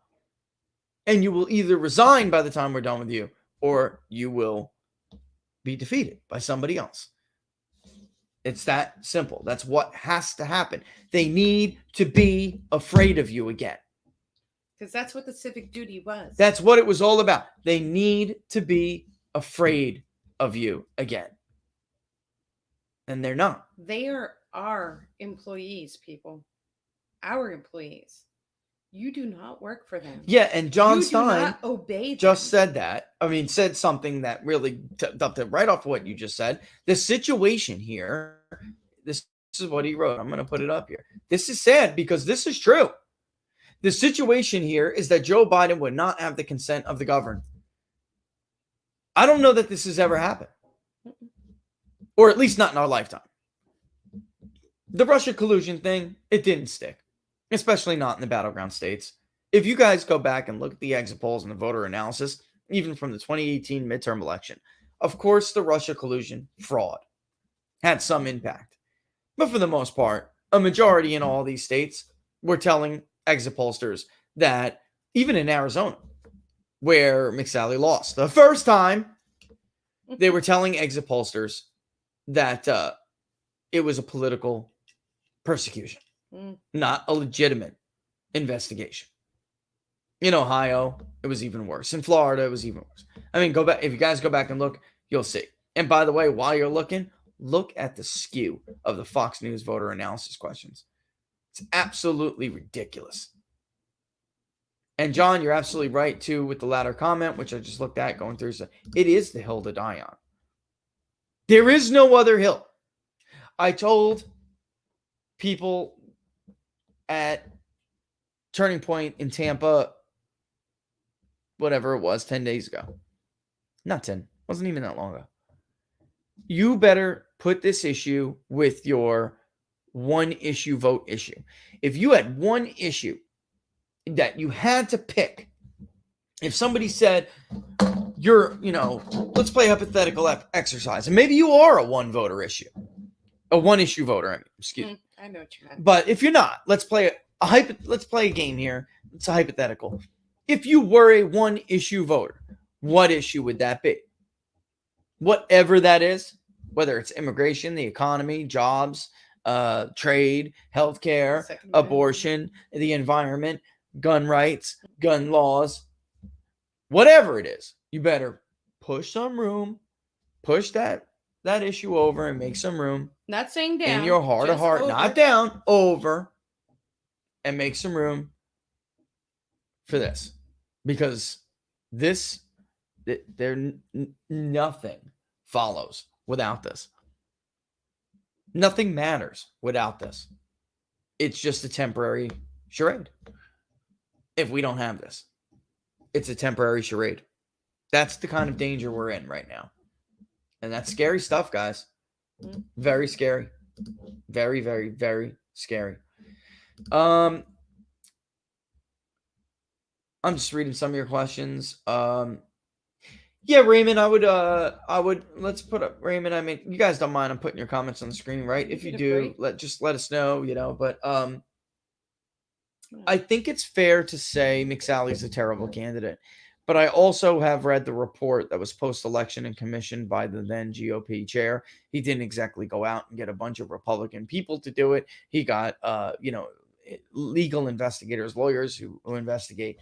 And some of the stuff that we saw there, it would be enough to say the Maricopa Register, the Maricopa County Recorder, who was Fontes, by the way, stole the election simply by allowing Democrats to vote for 3 days leading up to the election early that Republicans were not allowed. So blue precincts were allowed and told that they could vote, even though typically Maricopa County stopped early voting in the evening on Friday, and then Saturday, Sunday, and Monday, there was no more early voting. You could drop off something if you had a very good excuse or whatever, but for the most part, there was no in-person or absentee early voting. All right. The Fontes allowed Democrats in blue precincts to do it without putting out the word to red precincts. And I mean, they just had a turnout advantage because of it. And it was not fair. I mean, that's a dirty trick. So something like that, by the way, would be perfect for the State Department to fill my inbox with. Did you know that so-and-so in Belarus allowed these voters to vote while other voters were not? This election was corrupted. We need to throw this election out. The people deserve better. Blah, blah, blah, blah, blah, blah, blah. I have heard so many of these in my years. Not your own people. Just these people. I don't know. Some special interest somewhere didn't like the outcome in Belarus. Didn't like the outcome in Belize. Whatever other obscure country fakes an election. Or has one and then they say is fake. So that's really all it comes down to, Raymond. They don't care about you because nobody's really, it's not like in their interest. Some like corporate magnate did not give them money for energy development in that country that they're now not going to be able to do because the ruling party lost or something. So they have to call it fraudulent and try to overcome it, All right. So, all right. So looks like we're having a debate back and forth about what's going to happen in Georgia, right? All right.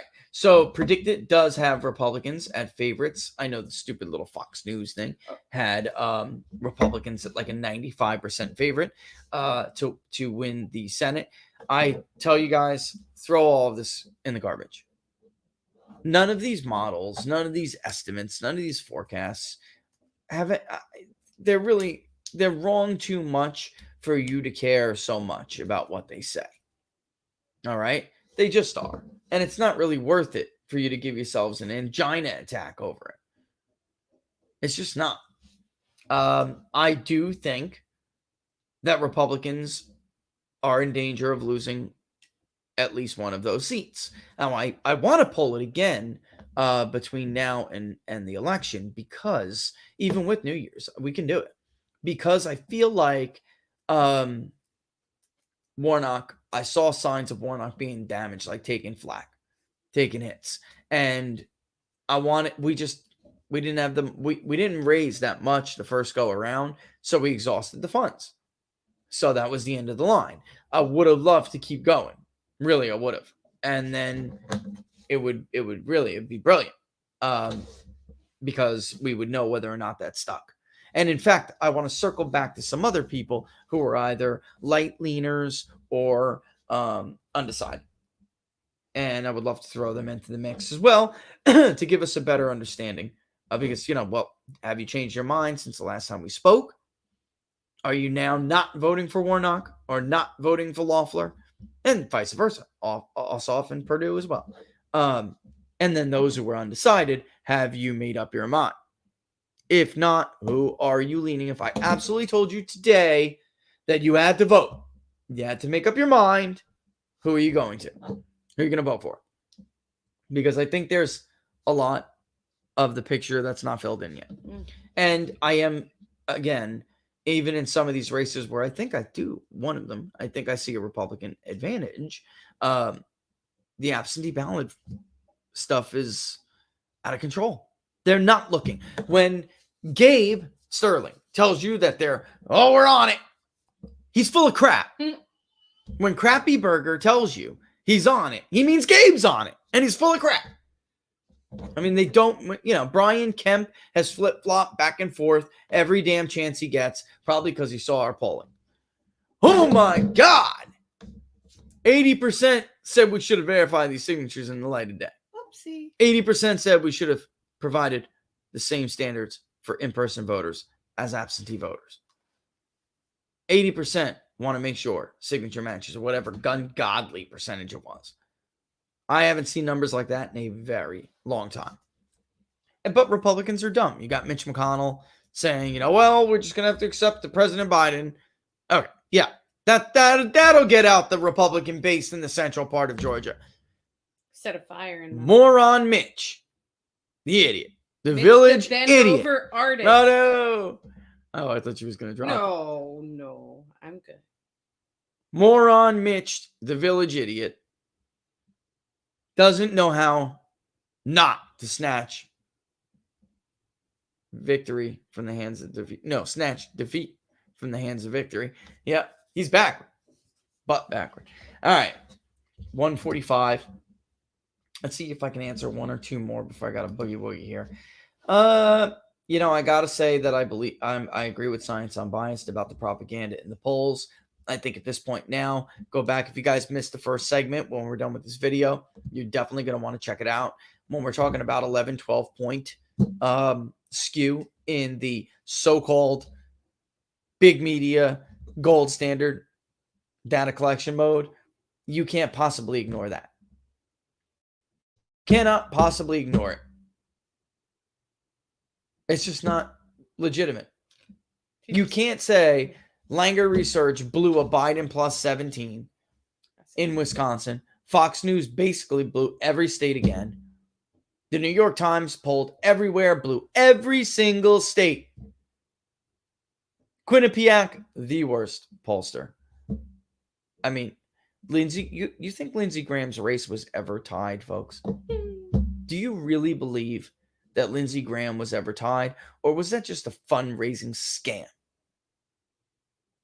I wonder if we did a little cross-reference between Quinnipiac University and the people who dip their hands in these races. Wonder what we'd come up with. Did you see the question about Jim's question? He lives in Buffalo, New York.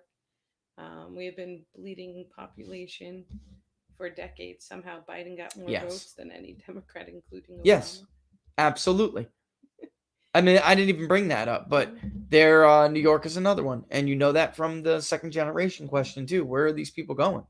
I mean, the idea that these economically depressed areas that have not experienced, not only have they not experienced population growth, they're going to lose electoral votes when the next census is done because they have lost population. Forget about growth. The Northeast is dying. The Midwest was dying before Donald Trump came around. The South and the West are growing economically and population-wise. Unbelievable that they would seriously try to make the case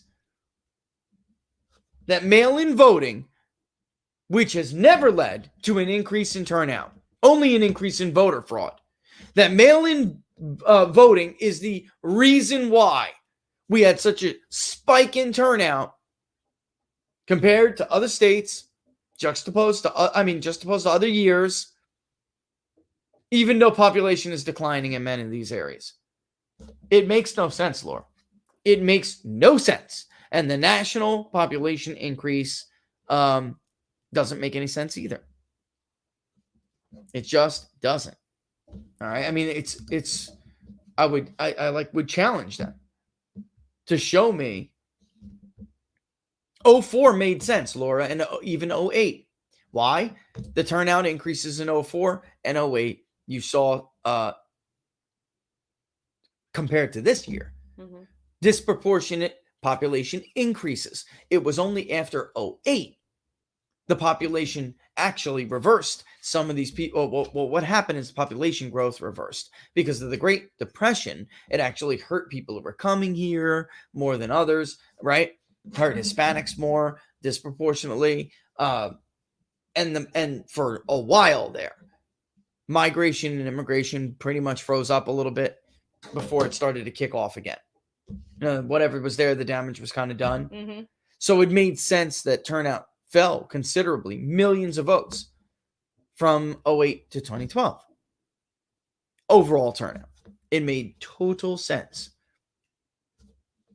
It made sense that that turnout increased moderately from 2012 to 2016. This makes no sense. Somebody has some explaining to do. But 04 and 08, for people who don't know, were increased turnout elections. All right. And to some extent, even with 16, of course, Trump got out voters that he got them out where he needed to get them out. There were more voters who voted in 16 than 2012. But we have never seen a spike like this. We have never seen this many total votes.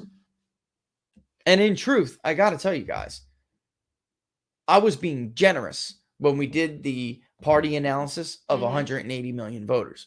I was being very, very, very generous. And then some. Those votes, those records are not all legitimate. And everyone who's in this business knows it.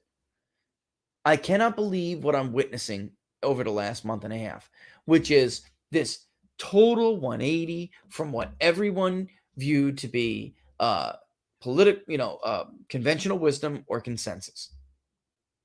And generally speaking, the census, Pew, others generally gone on the idea that really it's probably about 145 million, maybe 155. That's really kind of like the max. And that would be a stretch. So the idea we're at like just under 160 is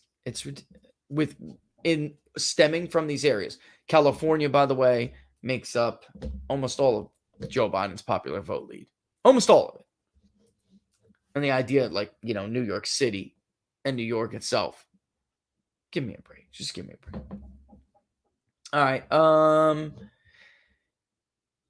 Yeah, McKean, Elk, stuff like that.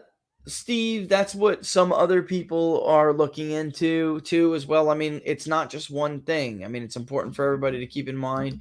It's not just, you hear about dead voters. It's not just dead voters. You hear about change of address. It's not just change of address. It's a conglomerate of stuff. And then, Democrats and the media can say what they want, but they can't take away the audio tapes of people being called. Did you request your absentee ballot? No. Did you cast an absentee ballot? No. End of story. They can't take that away. And then even too, the reverse of that. Did you cast an absentee ballot? Yes, but yet it's not showing. It's not there. Who'd you vote for? I'll give you 3 guesses. It's not one. It was a lot of little stuff. A lot of little stuff. All right. Against Trump on the National Defense Authorization Act, though acknowledging 230 issues. Sad on the lack of support. Daniel, great question. And great just topic in general. He's listening to C-SPAN. And Cornyn and Senator John Cornyn, who just got reelected in Texas, and Senator James Inhofe of Oklahoma, both Republicans. They're against Trump on the National Defense Authorization Act, though NDAA he calls it, though they acknowledge flatly the problems with Section 230. And he said, sad on the lack of support. This is where I tell you guys, really, it is a uniparty. It is. They're not going to defend it. They're not even going to argue. They're not even going to argue that, of course, there are issues there. But they are POS politicians. What else can I say? Their rent seekers come before you. They come before the party, and they come before the interest of the country. I'm sorry. The collective interest. The collective welfare of the nation. That is just true. It's sad, but it's true. They understand the long-term consequences of their actions. Some of them are too stupid to see it, but even if it doesn't really matter which one it is, in the end, they're rent-seek suckers. They bend over for K Street for a living. And then they'll paint it as a national security issue. They'll paint it as they'll cast it as them trying to keep you safe. They have to do something horrible for their greater good. Don't you want to be safe? Don't you want to be secure? Fear. Fear. It's all about fear. Crisis in Leviathan, baby. What makes it work? Fear. Daniel, that was a great topic. It really is an issue that demonstrates that there really was only one person on these issues fighting for what most people in America want. And that's just one. That's just one. Yeah, that's another thing. I saw somebody talking about a recall. Every state has different recall laws, but that's another thing that our little effort will be making more use of. There is no reason if we can get some big social influencers on board, which we will have them already, but the more the merrier. There is no reason why we can't use those influences and then not just social, but real world networking to increase that, to put the pressure on them. Democrats did it to Walker, right? Gray Davis was in deep trouble in California years ago. It doesn't happen as often as it should, or probably can, or probably should. So, I mean, the mission will be find a target, persuade a target. If said target cannot be persuaded, destroy by any means necessary. That's it. Any political means necessary. So don't give me some. I'm talking about career destroy.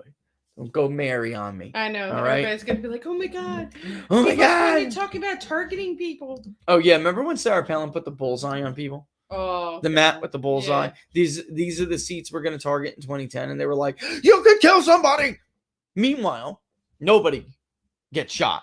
Gabby Giffords was shot because the guy was a lunatic. It had nothing at all even to do with politics. By the way, her husband got a Senate seat out of that. Yeah, I said, yep. Damn right. True story. I'm not taking it back either. All right.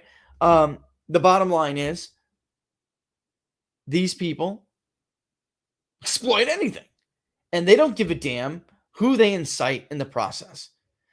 James Hodgkinson, before Facebook took down his page, you can find that article on PBD as well, fully believed that Donald Trump was a traitor who colluded with the Russians. He colluded with Vladimir Putin. He was Putin's puppet to steal the U.S. election. There was no proof. Do you remember what Democrats put us through with no proof? Meanwhile, there is tons of proof here, and they don't want to talk about it. Well, they think if they close their eyes or stick their head in sand, everybody will just forget about it and move on, and Joe Biden will somehow be legitimate to everyone. That's not going to happen. But without any evidence whatsoever, with a fake dossier, everybody knew was fake. They did this to the country. Then there was, constant all over his Facebook. You saw those comments. Also, what got to him was a statement Elizabeth Warren said on the Senate floor. If Republicans get their way and repeal Obamacare, Americans will die, she said. Okay? They are going to kill your loved ones. He took those two general themes and took it upon himself. We have a traitor in the White House, and Americans are going to die if I don't do something to stop him. And he picked up a gun, had a lot of ammunition, and went and sprayed down Republican lawmakers practicing for a congressional baseball game. That's charity. So it's incredible that they would ever talk about how Trump led to the MAGA bomber, or, slamming Palin for putting bullseyes on maps. They never told anybody that, mass casualties were coming under Republican leadership. It's going to be a mass casualty event, as if like a repeal was a weapon of mass destruction.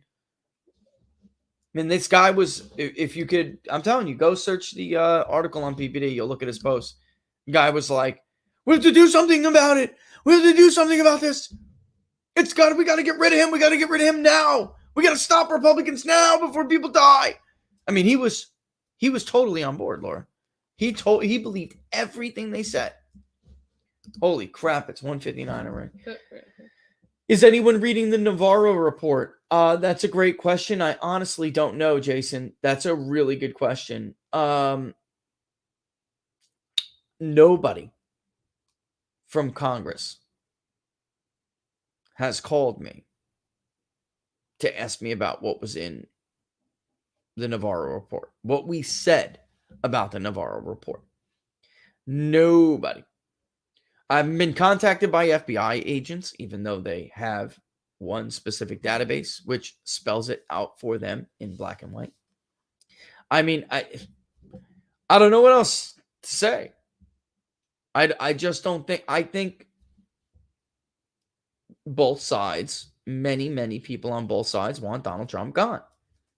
And that there are some who are just too stupid to realize what that will mean for them. Because they don't care about the country. I'm talking about them. You know, everybody has motivations, their own individual motivations, and they're all different in Congress.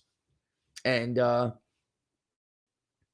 seems to be during the Trump era, they were unified for once only by this anti-Trump, let's get rid of him sentiment. And I ask you, I'll leave you guys with this parting thought. What are all these people going to do without their unification behind the cause of hating Donald Trump? What are all the factions in the Democratic Party going to do when they're no longer unified by their shared hatred for Donald Trump? What are even these rhino Republicans going to do when they can no longer virtue signal against Donald Trump? How is this going to end? How is this going to go for us? What are the media going to do? What these people were failing at every corner until Donald Trump came around. The New York Times owes their subscription count right now to Donald Trump. Without Donald Trump, it's going to get real ugly. Nate, I'm going to venture, I'm making a guess here, Nate. I don't think you're going to have as much money 4 years from now to do as much polling as you want to do. Not unless Mr. Slim shows out for it. You got to go. All right. Listen, I got to go. All the best. I got an interview I got to get to. We will see you. What is today? Tuesday? Watch my Twitter feed. All the best, folks. Thanks for watching Inside the Numbers. You're the best. Love you. All the best.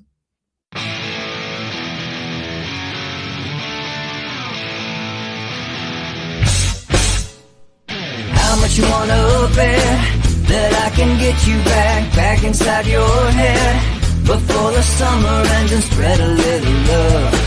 Just for a little fun, I'll make you come back to me before the rise of every sun. Baby, it's meant to be, I know you got a man, but he don't understand. You're gonna be a heartbreaker, you're such a love taker.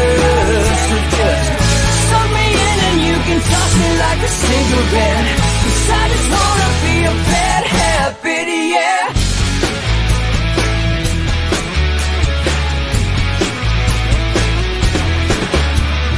Rhythm in our love, it's impressive, excessive. You can't make this stuff up. My chest beats, it's restless, wakes the neighbors up above. Yeah, baby, come and show me love. Baby, come and show me love, because you're gonna be a heartbreaker. You're such a love taker. So just suck me in and you can toss me like a cigarette, 'cause I just wanna be a